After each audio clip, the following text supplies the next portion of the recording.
तर चला विद्यार्थी मित्रांनो, स्वागत आहे तुमचं पुन्हा पेपर सिरीजच्या पार्ट 3 मध्ये। या अगोदर आपण 2 पार्ट बनवलेले आहे, ते 2 पार्ट अजूनही तुम्ही बघितले नसेल जा लवकर बघा, कारण ही होणार आहे आपली क्लास 8 चा जो 22 एप्रिलला पेपर होणार आहे पॅडचा इंग्लिशचा, त्यावरती पूर्ण पेपर सिरीज आपण बनवत आहोत। जसा तुम्ही जर पार्ट जेवढे 5 पार्ट होणार आहे एवढे जर पार्ट बघितले त्यानंतर तुम्हाला कोणतीही गरज नाही पडणार दुसरा व्हिडिओ बघण्याची। सो आता हा पार्ट 3 आहे, या अगोदर 2 बनले, 2 जा लवकर बघा आणि आता या पार्ट 3 कडे वळूया। चला तर पार्ट 3 मध्ये आपण कव्हर करणार आहे बघा क्वेश्चन नंबर 4 कव्हर करणार आहे। या अगोदर आपण पूर्णपणे 3 क्वेश्चन कव्हर केलेले आहे।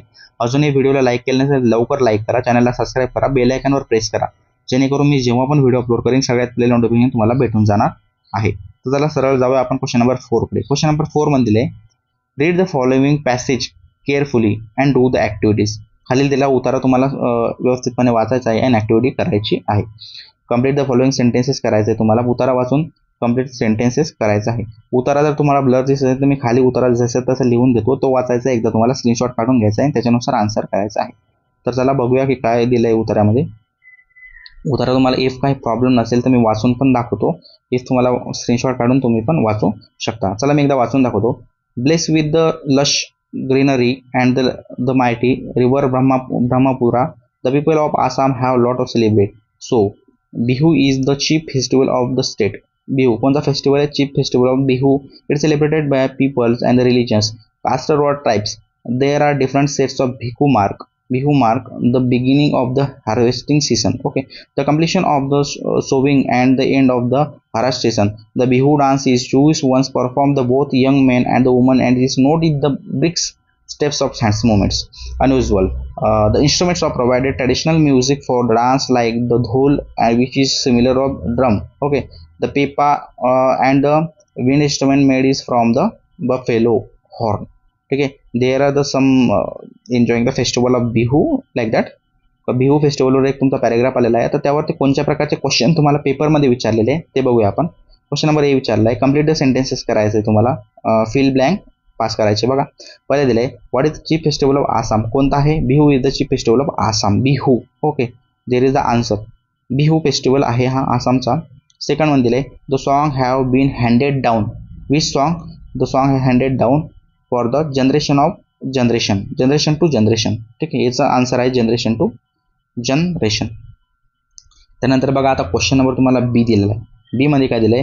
Complete the following diagram. एक डायग्राम दिली, त्याला कंप्लीट करायचं तुम्हाला। 2 माउंटेन्स ऑफ रिजन कृती करायची। माउंटेन ऑफ रिजन काय विचारलंय त्याचं बघा तुम्हाला आन्सर डायरेक्ट खाली मी दिलेलं आहे। एका बॉक्समध्ये येणार फेस्टिवल्स आणि दुसऱ्या येणार सॉंग्स अँड डान्सेस। ठीक आहे, त्यानंतर एक क्वेश्चन दिलं आहे तुम्हाला grammatical, the Bihu dance is joyous once make is exclamatory sentence बनवायचे तुम्हाला त्याचं। तर बघा आन्सर आहे त्याचा, what a joyous dance is Bihu. ते ब्ल्यू कलरमध्ये दिलेले आहे ते आन्सर आहे आणि क्वेश्चन रेडमध्ये दिले ते क्वेश्चन आहे। बघा त्याच्यानंतर आपण बघणार क्वेश्चन नंबर डी मध्ये बघणार बघा, write the describing words any twos. Describing words any twos question 1 मध्ये दिलं आहे नंबर, आन्सर आहे लार्ज नंबर। सेकंड मध्ये दिलं आहे मेनी जनरेशन्स।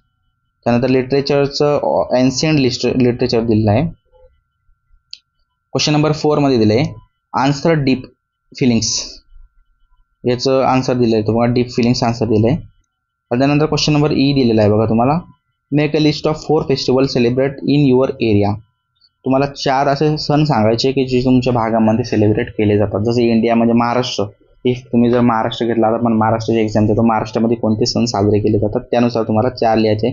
इफ तुम्ही 4 विचारले 4 फेस्टिवल लिहा, 5 विचारले 5 लिहा, तर इथं 4 विचारले तर 4च लिहायचे, टाइम वेस्ट नाही करायचा। बघा इथं दिवाळी आहे एक फेस्टिवल, एक होळी आहे, गणेश चतुर्थी पण आपण मोठ्या उत्साहामध्ये साजरी करतो, त्यानंतर आहे Makar Sankranti. There is the 4 festival celebrated in Maharashtra. Okay, असं तुम्हाला आन्सर लिहायचं आहे। खाली लिहायचं तुम्हाला एका वाक्यामध्ये, there are 4 festival is majorly celebrated in Maharashtra. ठीक आहे, आजसाठी इथेच थांबूया। आता यानंतर येणार आहे आपला पार्ट 4, अजून पार्ट 5 पर्यंत येणार आहे। सो अजूनही चॅनलला सबस्क्राईब केल्याने सबस्क्राईब करा। भेटूया अशाच प्रकारच्या नेक्स्ट व्हिडिओमध्ये पार्ट 4 मध्ये।